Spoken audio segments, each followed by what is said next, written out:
સ્નેચિંગની ઘટનામાં સક્રિય 2 આરોપીઓની કરી ધરપકડ। વલસાડ પોલીસે ચેઇન સ્નેચિંગની ઘટનામાં સક્રિય 2 આરોપીઓની ધરપકડ કરી છે। આ આરોપીઓએ છેલ્લા 1 મહિનામાં વલસાડ જિલ્લા અને સંઘ પ્રદેશમાં કુલ 7 ગુનાઓને અંજામ આપ્યો હતો। પોલીસની પ્રાથમિક તપાસમાં જાણવા મળ્યું કે આરોપીઓ ઉત્તર પ્રદેશની જેલમાં એકબીજાના સંપર્કમાં આવ્યા હતા અને ત્યારબાદ ગુજરાતમાં ચેઇન સ્નેચિંગની ઘટનાઓને અંજામ આપવા માટે વલસાડ આવ્યા હતા। તાજેતરમાં તિથલ રોડ પર રાત્રે ચાલવા નીકળેલી 2 મહિલાઓ પૈકી એકની સોનાની ચેઇન લૂંટવાનો પ્રયાસ કર્યો હતો। જો કે સતર્ક મહિલાએ ચેઇન પકડી રાખતા આરોપીઓ માત્ર અડધી ચેઇન લઈને ભાગી છૂટ્યા હતા। વલસાડ સિટી પોલીસે સીસીટીવી ફૂટેજ, ટેકનિકલ સર્વેલન્સ અને બાતમીદારોની મદદથી તપાસ શરૂ કરી હતી। આરોપીઓની પૂછપરછમાં ખુલાસો થયો કે તેઓ લગ્ન સિઝન દરમિયાન વિશેષ સક્રિય હતા અને લગ્ન પ્રસંગો તથા સગાઈ સમારંભમાં જતી વૃદ્ધ મહિલાઓને ટાર્ગેટ કરતા હતા। આરોપીઓ પાસેથી 2 કટ્ટા અને 4 રાઉન્ડ કારતૂસ પણ મળી આવ્યા છે।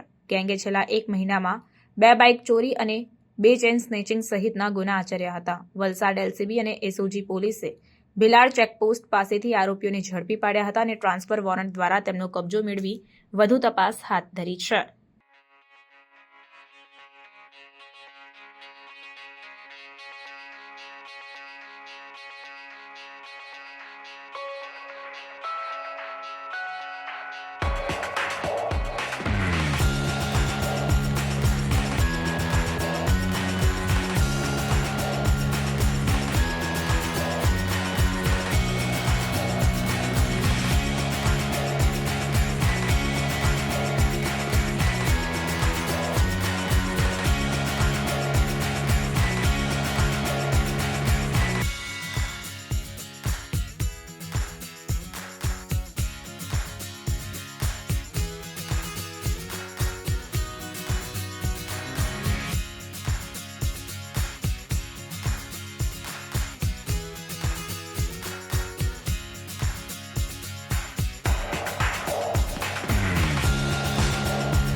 વલસાડ સિટી પોલ્યુશનમાં આવેલ તિથલ રોડ ઉપર એક ઋષિકેશ એપાર્ટમેન્ટ આવેલ છે। એ ઋષિકેશ એપાર્ટમેન્ટની સામેનો જે રોડ છે એની પર 2 મહિલાઓ રાત્રે 9 વાગ્યાની આસપાસ ચાલવા નીકળી હતી। જે મહિલામાંથી એક મહિલાની ચેન સ્નેચિંગ થઈ હતી અને મહિલાએ પ્રતિકાર કરતાં પોતાની ચેન પકડી લેતા અડધી ચેન એના હાથમાં રહી ગઈ હતી અને અડધી ચેન સ્નેચરના હાથમાં જતી રહી હતી। અને ત્યારે પણ લોકોએ એનો પીછો કર્યો ત્યારે જે ચેન સ્નેચર હતો એણે હથિયાર જેવું કંઈક બતાવ્યું હતું, જેથી લોકોએ પીછો કરવાનો માંડી વાળ્યો હતો, જેની ફરિયાદ દાખલ થતાં વલસાડ પોલીસે તપાસ હાથ ધરી હતી। આ તપાસ દરમિયાન સીસીટીવી ફૂટેજ ચેક કરતા એક વ્યક્તિ એમની પાછળ લાલ જેકેટ પહેરીને અને જીન્સનું પેન્ટ પહેરીને જતો દેખાય છે। પગમાં સ્પોર્ટ શૂઝ પહેરેલા છે અને એ વ્યક્તિ આગળ જતાં બીજા એક મોટરસાઇકલની પાછળ બેસી જાય છે અને બંને જણા જતા રહે છે। એવું ક્લિયર થતાં એ બાબતે વધુ તપાસ હાથ ધરી આગળના સીસીટીવી ચેક કરતાં જે મોટરસાઇકલ હતું એ લાલ કલરનું પલ્સર હોવાનું ક્લિયર થયું હતું અને આ જ વર્ણનવાળી વ્યક્તિઓ અને આ જ વર્ણનવાળું પલ્સર અગાઉ ભોળાનગર પાનેરા પાસે વલસાડ રૂરલની અંદર એક બનાવ બન્યો હતો, એમાં પણ આ જ વર્ણનવાળા વ્યક્તિઓ અને આ જ વર્ણનવાળું મોટરસાઇકલ વપરાયાનું જાણવા મળ્યું હતું।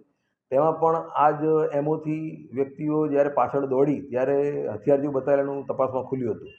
જે બાબતે વલસાડ રૂરલ અને વલસાડ સિટી પોલીસે વધુ તપાસ હાથ ધરતા અન્ય સીસીટીવી કેમેરા ચેક કરતા બંને વ્યક્તિઓ આગળ મોટરસાઇકલ મૂકીને એક જગ્યાએ જતી રહેલી હોવાનું જાણવા મળ્યું હતું। મોટરસાઇકલની વધુ તપાસ હાથ ધરતા એ મોટરસાઇકલ ચોરીમાં ગયેલાનું ખુલ્યું હતું અને આગળ બીજું ચેક કરતાં એ વ્યક્તિ ઉતરીને ક્યાં ગઈ અને કોને મળી। જે દરમિયાન એ વ્યક્તિ જે ચેન સ્નેચરો છે એ બીજી 2 વ્યક્તિને મળતા જણાતા એ બંને વ્યક્તિને પૂછપરછ હાથ ધરતા આ ચેન સ્નેચરોની ઓળખ થતી થઈ હતી, જે ઓળખ આધારે આ લોકોને પોલીસે પકડી પાડેલા અને જેમાં જે હથિયાર બતાવ્યું હતું હથિયાર પણ મળી આવેલું, જેથી બંને જણા વિરુદ્ધ ચેન સ્નેચિંગ અને ઉપર અગાઉ જે ગુના બન્યા હતા હથિયાર બતાવ્યું હતું તેના આર્મ્સ એક્ટ મુજબ પણ ગુનો દાખલ થયેલો છે. આ બંને વ્યક્તિઓએ બીજા કોઈ અન્ય ગુના આ જિલ્લામાં કે અન્ય જિલ્લામાં આચર્યા છે કેમ એ બાબતે પોલીસ વધુ તપાસ કરી રહી છે.